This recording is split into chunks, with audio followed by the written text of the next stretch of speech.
युवतियों को नौकरी देने के बहाने ठगती टोली को डीसीबी ने गिरफ्तार किया है।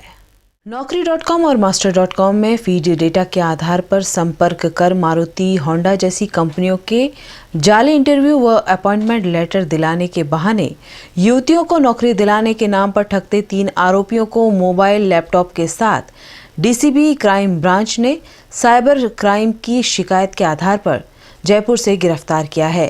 इस क्राइम की जानकारी दी डीसीपी डॉक्टर लीना पाटिल ने। આપવાના બહાને ઠગતી ટોળકીને ક્રાઇમ બ્રાન્ચે પકડી પાડી છે, જેની અંદર નોકરી.com અને monster.com ના આધારે આ લોકો જે પણ વેબસાઇટ ઉપર જે પણ નોકરી વાંચુક હોય એને પોતાની સીવી મૂકેલી હોય એના આધારે આ લોકો એને એ ડિટેલ્સના આધારે વ્યક્તિઓનો સંપર્ક કરતા અને એમને ખોટા ઈમેલ આઈડી હોન્ડા અને મારુતિ કંપનીના મોકલીને એ લોકોને ઇન્ટરવ્યૂ માટે બોલાવતા, ઇન્ટરવ્યૂ થયા પછી કન્ફર્મેશનના ખોટા લેટર આપવામાં આવતા અને એમની જોડેથી પૈસા પડાવી લેવાની આ રીતની એમો છે એમની। રાજસ્થાનના જયપુરમાં 2 પોલીસ સ્ટેશનમાં એમના વિરુદ્ધમાં ચીટિંગના જ ગુના દાખલ થયેલા છે।